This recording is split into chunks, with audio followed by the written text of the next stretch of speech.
Allô les amis, alors mon histoire aujourd'hui, c'est l'histoire de Monsieur Madame explore la jungle.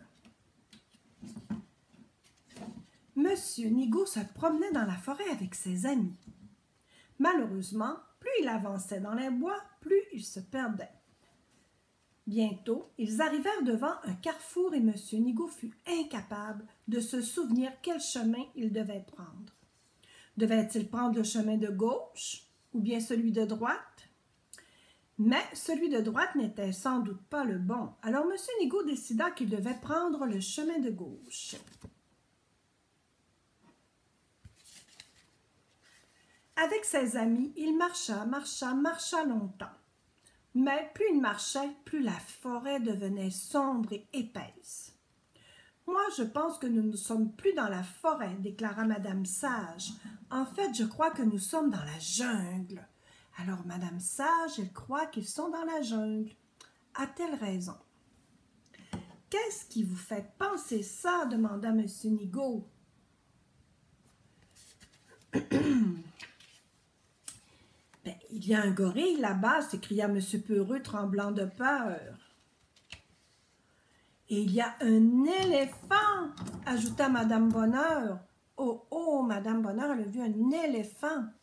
Alors, je pense que oui. Hein? Je pense qu'ils sont dans la jungle, finalement. Et là, c'est un tigre, remarqua M. Costaud. Oh là là, répondit M. Nigaud, nous sommes perdus dans la jungle. Soudain, le tigre bondit vers lui en rugissant. M. Costaud lui barra la route et le tigre se heurta à M. Costaud. Se cogner contre M. Costaud, c'est comme se cogner contre un mur de briques. Ça fait mal. Heureusement que M. Costaud, hein, il est très costaud. Il a pu se défendre contre le tigre. La jungle était épaisse. Les lianes, très emmêlées, et les racines des arbres poussaient si près les uns des autres qu'il était vraiment difficile de se frayer un chemin. Il fallait bien toute la force de M. Costaud pour y arriver. Il faisait chaud. Oh, il faisait chaud, chaud et humide. Monsieur Nigaud avait mal à la tête et la nuit tombait. Oh, ça va mal, hein? Et ce fut une très mauvaise nuit pour M. Nigaud et ses amis. C'était tellement bruyant qu'ils ne purent fermer l'œil. Les grenouilles faisaient croix, croix, croix. Les insectes faisaient bzz, bzz, bzz. Et les chauves-souris couinaient. Alors imaginez comment ils avaient peur dans le noir, dans la jungle, perdus. Mais les choses ne s'arrangèrent pas une fois le soleil levé. Ce fut même pire. Un énorme serpent s'était enroulé autour du groupe. Monsieur Peureux étouffa un petit cri. Alors, il y a un serpent qui était emmêlé autour des monsieur et madame. Comment vont-ils se sauver de cette situation-là? Ce fut Monsieur Rêve qui les sauva. Monsieur Rêve. Il se mit à siffler doucement comme une flûte et petit à petit, il réussit à charmer le serpent et à l'endormir. C'est à ce moment-là que tous les autres purent se libérer de son emprise. Une chance que M. Rêve était là pour les aider. Tout est grand dans la jungle, ronchonna Madame Petite. Même les papillons sont immenses. Mais ils sont si beaux, dit Madame Bonheur. Et regardez la taille de ces fleurs, s'exclama M. Curieux. Elles sont gigantesques. Je me demande si elles sentent bon. Alors, M. Curieux, vous savez qu'il a un grand nez. Et il fourra le nez dans la fleur géante. Pouah, cria-t-il, mais ça pue! Oh, sa fleur, elle sentait pas bon. Tous continuaient d'avancer péniblement à travers la jungle, quand soudain Madame Acrobate leva le nez en l'air et observa les branches des arbres. « Regardez les singes qui se balancent d'arbre en arbre, dit-elle. C'est comme ça qu'il faut faire. » Et elle avait raison. Se balancer de liane en liane se révéla bien plus facile pour avancer, même si M. Chatouille n'avait pas vraiment besoin de liane. C'est sûr, M. Chatouille, avec ses grands bras, hein, il était capable de se promener de branche en branche sans liane. Alors voilà, monsieur et madame, qui imitent les petits singes. Mais ils étaient toujours perdus, aussi perdus que la cité perdue qu'ils découvrirent. Ils découvrirent une cité perdue.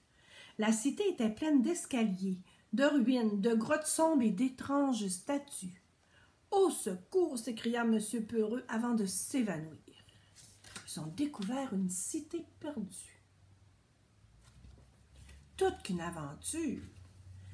Mais parmi les ruines se trouvait un temple. Si on arrive à grimper au sommet de ce temple, on va pouvoir voir où on se trouve, suggéra Madame Sage, qui est très sage, naturellement. Elle a toujours des bonnes idées, hein, Madame Sage. Tout en haut, la vue était superbe et ils pouvaient admirer le paysage à des kilomètres à la ronde. Non loin, ils remarquèrent une rivière qui pourrait les conduire loin de la jungle. Alors, Madame Sage avait une très bonne idée de leur dire de monter en haut de la pyramide pour voir plus loin. Au bord de la rivière, ils dénichèrent des canaux. Ils montèrent dedans et se mirent à pagailler pour rentrer à la maison. « Dis donc, qu'est-ce qu'il y a comme tronc d'arbre dans l'eau » murmura M. Nigaud. « Oh, ce ne sont pas des troncs d'arbres, ce sont des crocodiles » s'écria M. Peureux en grelottant de peur. Il trembla et tangua tellement dans son canot que l'embarcation se retourna et plouf!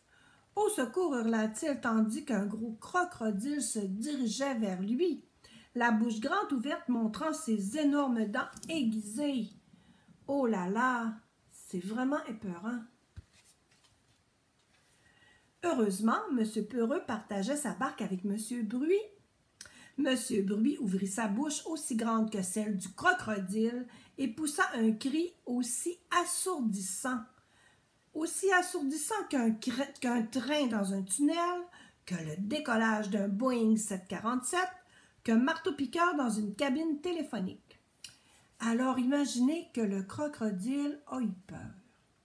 Effrayé, le crocodile fit un bond dans l'eau et nagea à toute allure dans l'autre direction pour s'éloigner au plus vite de cet horrible bruit. M. Bruy sourit et remonta avec M. Peureux dans son canot. Oh, que M. Bruy a eu une bonne idée! Pour une fois, faire du bruit, ça leur a sauvé la vie. Ils ramèrent longtemps, puis ils finirent par rentrer chez eux. Et chez eux, c'était beaucoup plus calme et silencieux. Les insectes étaient tout petits, il n'y avait pas de lianes emmêlées pour les faire tomber, ni d'animaux dangereux, capables de les dévorer. Quel soulagement d'être enfin de retour, dit M. Nigaud.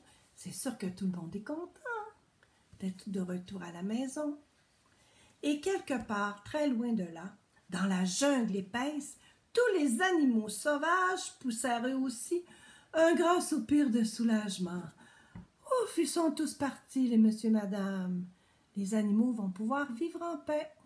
Alors voilà, c'était la belle histoire des monsieur et madame dans la jungle. Et je vous dis bonne fin de semaine, bonne fin de journée. Puis si vous écoutez l'histoire avant des dodos, ben je vous dis bonne nuit. Puis je vous donne plein de bisous, les amis. Bye bye.